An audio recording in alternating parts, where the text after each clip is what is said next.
Hai, Assalamualaikum warahmatullahi wabarakatuh. Perkenalkan, nama saya Ramdan Saputra. Saya mahasiswa dari Universitas Indraprasta PGRI. Saya akan membawakan materi pembelajaran mengenai penjualan. Sebelum kita mulai materinya, alangkah baiknya kita berdoa menurut agama dan kepercayaan masing-masing. Berdoa dimulai.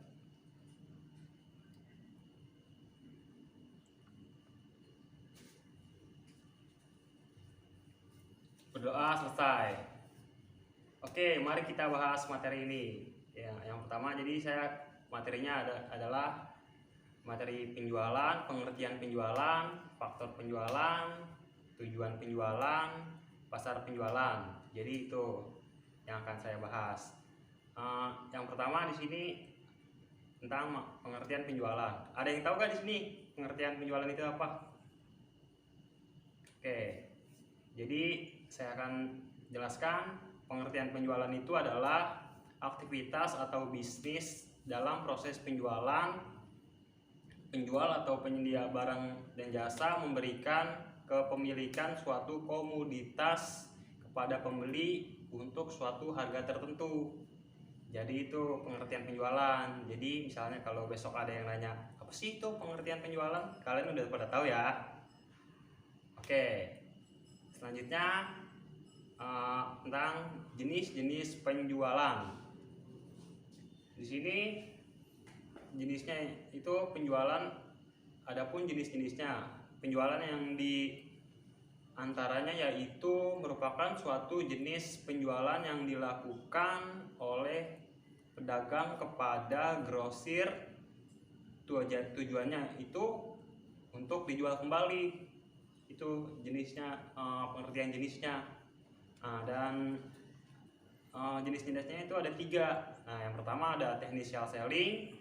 Pengertiannya merupakan suatu cara atau usaha-usaha untuk meningkatkan penjualan dengan cara memberikan saran dan nasihat kepada konsumen pembeli akhir dari barang dan jasanya. Itu technical selling.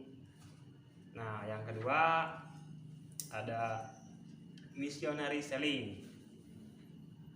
Missionary selling itu merupakan suatu bentuk wirausaha di mana pengusaha atau perusahaan berusaha untuk meningkatkan penjualannya dengan cara mendorong pembeli dan tentu saja untuk membeli produk atau jasanya. Itu missionary selling yang kedua.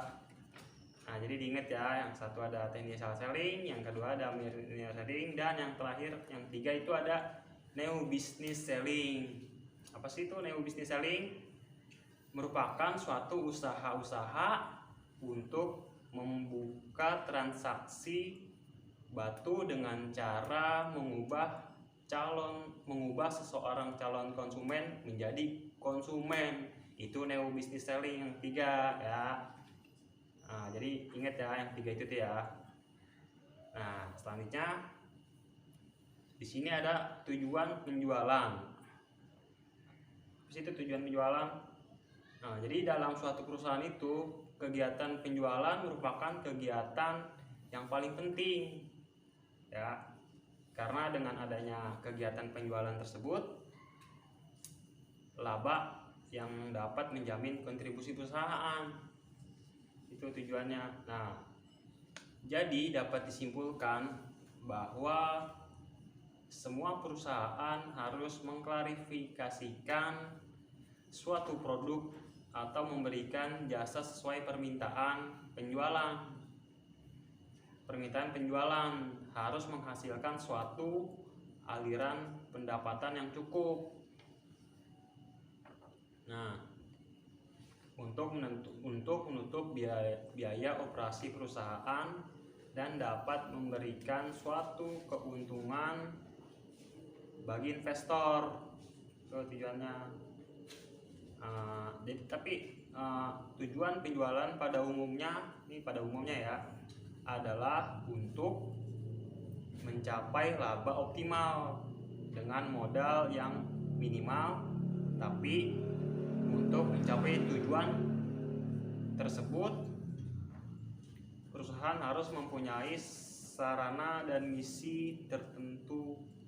Jadi itu tujuan utamanya yang paling umumnya.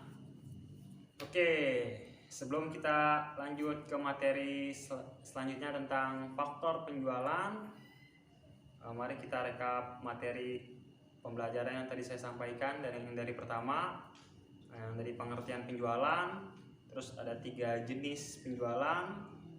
3 jenis itu tadi ada yang pertama ada new business selling, terus yang kedua ada technical selling, yang kedua ada missionary selling, dan yang ketiga ada technical selling. Itu 3 jenis penjualan. Jadi kalian harus ingat ya 3 jenis penjualan itu.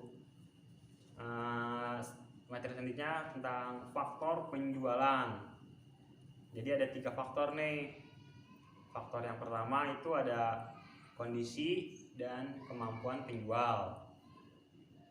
Dan yang kedua ada kondisi pasar, dan yang ketiga ada modal. Jadi yang faktor yang pertama itu tentang kondisi dan kemampuan penjualan. Jadi itu kondisi pasar itu seperti apa, kita harus tahu tuh.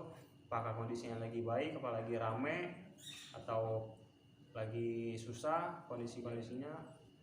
Sama kemampuan penjualnya itu, apakah penjualnya itu lagi pada hebat kuat-kuat atau lagi pada jago-jago jual barang. Jadi kita harus tahu kondisi dan kemampuan menjual. Nah, yang kedua tuh kondisi pasar juga. Yang kedua kondisi pasar, kita harus tahu juga pasar itu lagi barangnya, apakah lagi barangnya pada susah atau lagi barangnya pada mahal atau lagi pada gampang. Jadi kalau misalnya barang lagi susah, itu pasti harga-harga juga akan naik, itu ngikutin kondisi barang. Kalau barang lagi banyak, penjualan juga pasti harganya menurun. Nah, jadi itu yang kedua, kondisi pasarnya kita harus tahu. Yang ketiga ada modal. Nah, jadi perusahaan atau pedagang itu yang paling penting kita harus mempunyai modal untuk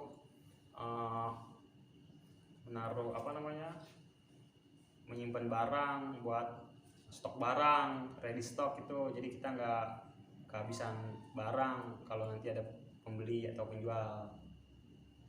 Oke deh, sampai di situ aja materi yang dapat saya sampaikan. Apabila ada pertanyaan yang ingin disampaikan, bisa kirim email ke saya. Kalian mungkin takut ada yang masih bingung, bisa ditanyakan saja materinya yang tadi saya sampaikan. Semoga materi ini bermanfaat untuk kalian dan menambah wawasan kalian. Dan saya akhiri aja sampai di sini. Dan jangan lupa pesan saya, di masa era pandemi COVID ini tetap memakai masker, mencuci tangan dengan sabun, menjaga jarak, dan menjaga iman yang terakhir. Oke, sampai di situ aja ya materi yang dapat saya sampaikan. Wassalamualaikum warahmatullahi wabarakatuh.